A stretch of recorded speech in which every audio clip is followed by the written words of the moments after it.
Hi guys, Erdan Dingding po ang inyong lingkod.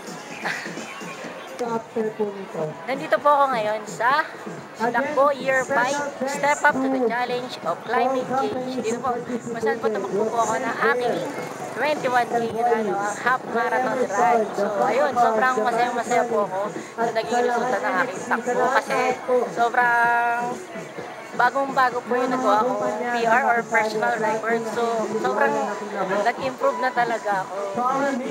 At ngayon po, sobrang napakahalaga po talaga ng araw na ito para sa akin. Kasi po, ang sinak ko, hindi lang po siya basta-basta isang panral na sinalihan ko ngayong araw, kundi ang silakbo lang naman po ang kauna-unahang panral na nasalihan ko sa buong buhay ko.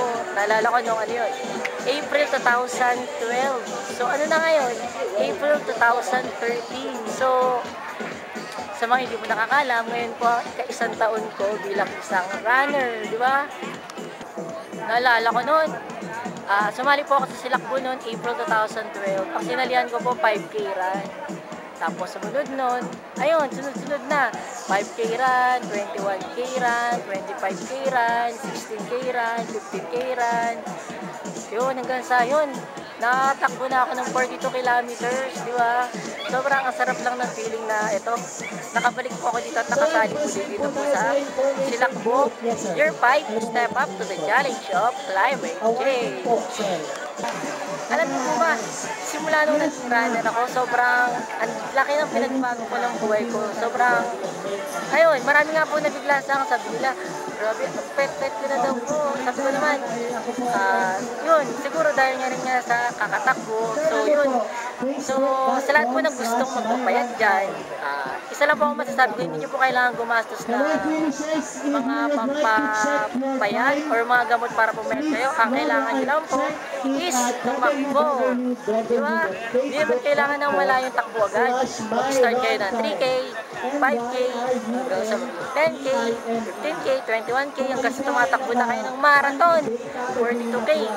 At ayun nga po, sobrang thanks kay God kasi ayun, ang dami pa na po natatakbuhan dahil po sa pagiging sa mananakbo or pagtakbo, nakakapunta ako sa malalayong lugar tulad ng Santa Magdalena sa Sorsogon, Silay City na sa Occidental.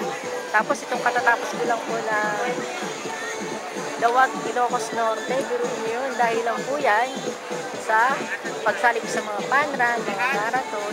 So yun, so ang wish ko po sana ito darating kong taong to, sana mas marami pa ako masaya mga panran, mga marathon, at syempre ang pinapangarap kong makatakbo rin sana ako sa aking pinapangarap na ultramarathon. At syempre, ako pa rin po ang lakwatyer. Ingat sa rin, samahan niyo pa rin po ako sa akin na yung paglalakbay, social, kung at kung ano pa, at yung mga susunod pang mga takbo. Ako po Sir Nancy, kaibigan dito lamang sa YouTube.